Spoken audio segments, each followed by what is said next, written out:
What's going on, guys? It's your boy Jay, back at again with another video for you guys. And today, you already saw the picture, you're probably surprised, but we about to install a digital cluster to the Toyota Camry 8th gen only.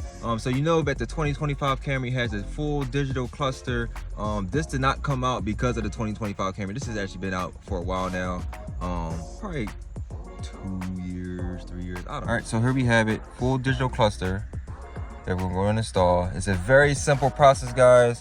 It comes with the actual cover right here. All right, the actual like thing that goes around it.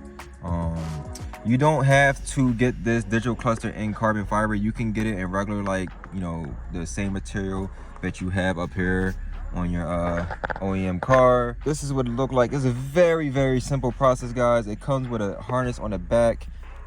Very simple. So I'm gonna show you what to do, and we're gonna go from there. Okay. All right, guys, right before we go into this, I want you to take note on how many miles you have on your car right now.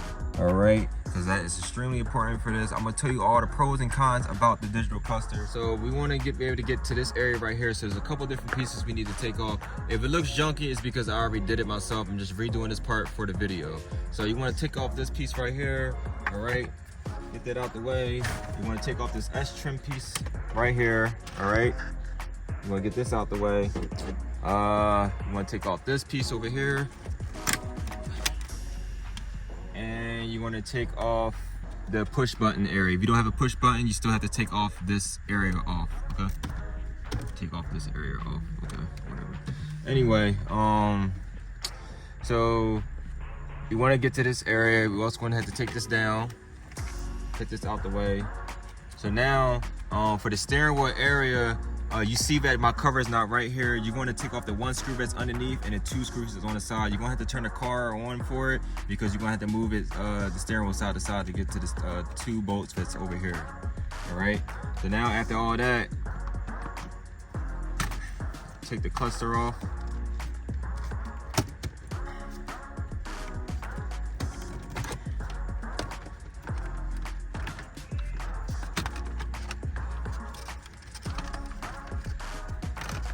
Wee bit tight.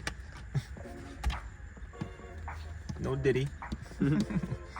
All right, so after you take the cluster off, remember you're going to need this plastic piece right here to transfer over to the new cover. Now we need to get this part off right here, the actual main computer cluster, right? Whatever you want to call it, honestly. So there's two screws to the side. There's one gonna be over here, and there's gonna be another one over here. There's gonna be one more screw.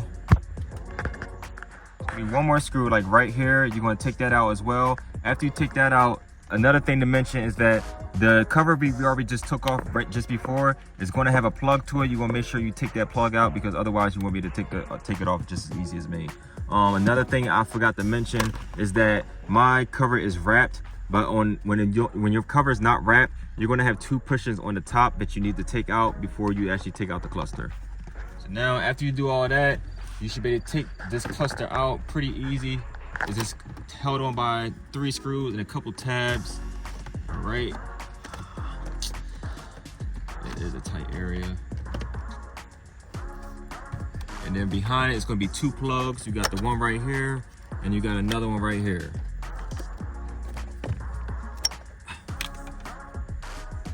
This is probably the hardest part of the video right here. So when you get your new cluster, all right, you're gonna think that, oh, I could just go ahead and plug this in, plug those in, push it in, screw it in, it's all good to go. But no, you can't do that. Mine will fit right now if I put it in there, because I already adjusted what I needed to make. So you need to get yourself a heat gun. And if you look down here, or up here rather, up here the air flows at, okay? So the air flows through somewhere down into here. This is how it gets over to here, okay? So this whole piece right here needs to be heated up so it can become soft, and you're going to need to either use your hand. I don't recommend your hand because it's going to be kind of hot, or get a wrench or something. Push this AC vent back as far as possible. That way you have space to put the aftermarket digital cluster back here, because what's going to happen, the AC vent is going to be in a way. You're not going to be able to push the digital cluster back all the way for you to screw in the screws over here, all right? Even this one right here, this one's going to give you a hard time to go. So you need to push this back in order to install it. This is the only thing that you have to modify. It's really not that big of a deal. As long as it's not completely crushed, I would really only push it back probably like a ½ inch, maybe an inch at the most. All around here, you can see where it's pushed back some, and around this area too, okay? And the air still works. It still blows out cold, no issues right there. Make sure I do this right actually, because I rather messed it up last time.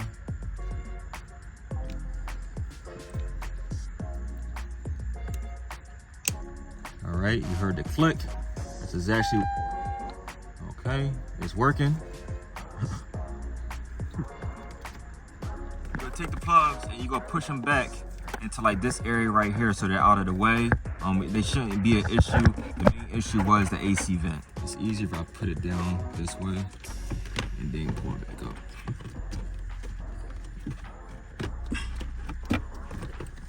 So now, plugs, push it back there. Take this.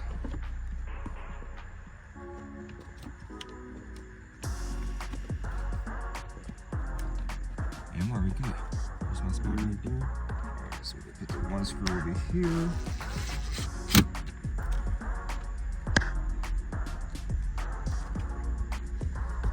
Second screw's gonna go back into this spot. Third screw is a little bit tougher to get to. It's not that hard.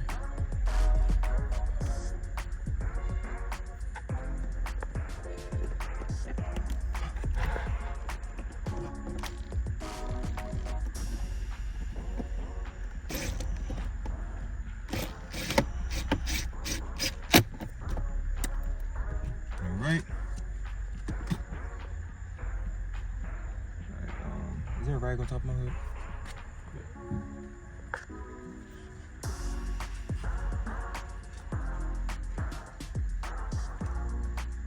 Now I did put PPF over top of my screen because I didn't want it to get scratched.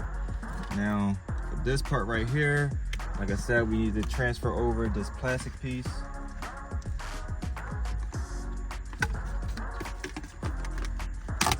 There we go.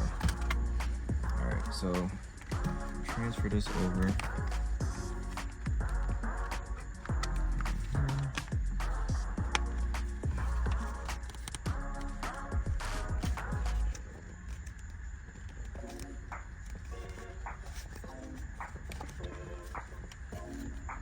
Alright, now make sure I took this off.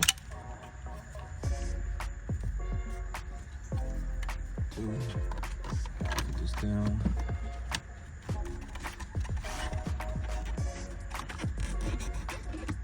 Let's see. Steering wheel's all the way down. Two towards you too? Yeah. Alright, there we go.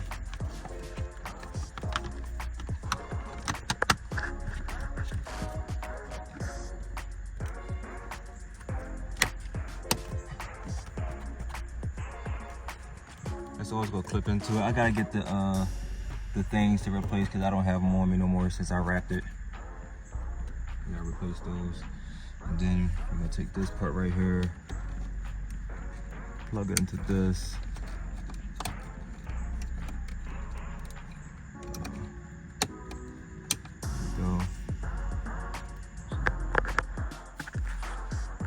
So this is what it looks like. Right. Now I'm gonna fix all my other wires later on. Let's go ahead and turn it on so we can see what it looks like. All right, guys, so we're gonna go ahead and get into the functionality of the digital cluster. Now, I will tell you that this video right now, you've seen the timestamp, that this video is being recorded far later than when I originally installed the digital cluster. For some reason, I lost the footage of showing you guys how it works and all the functionality. So I gotta remake this video. You're gonna see some of it. You're like, oh, well, where'd you get that from, Jay? Don't worry about it. We'll get to a video of that sooner or later, okay? All right, guys, so here we are inside the interior of my car again. I'm going to show you the functionality of the digital cluster. So when you start your car up, I'm just going to put in accessory mode, okay? You get a little cool emanation. All right. I'm going to have a bunch of lights on right now because the car is not technically on. You got, check engine light, all this battery light, power steering. Don't worry about that. That's not what's important. So we're going to go ahead straight into the very first one. So the very first message tells you, your current codes or whatever, warning lights on your car. So right now it's telling me that I have a parking brake malfunction and check engine light.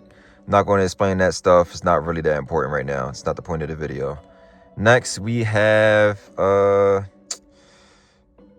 pretty much total time that you're driving, eco, how many miles or how many kilometers I have left in my tank.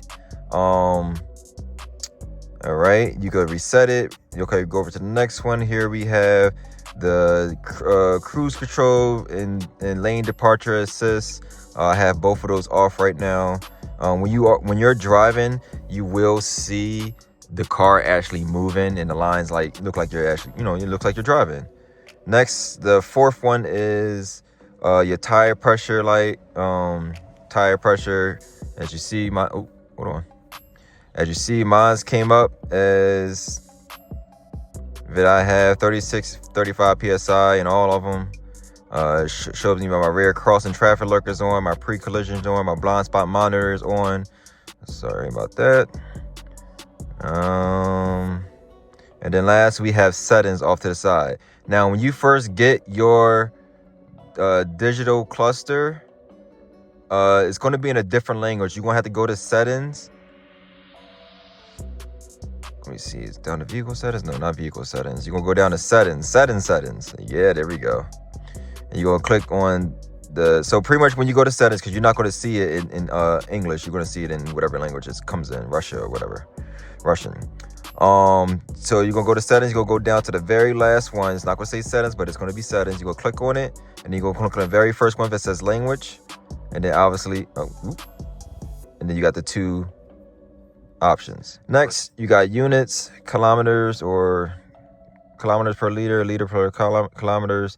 I'll just keep it the one that was already on. It's already bad enough that you have to adjust, knowing that you're not reading in miles no more. RCTA, BSM, that stuff, safety features are on.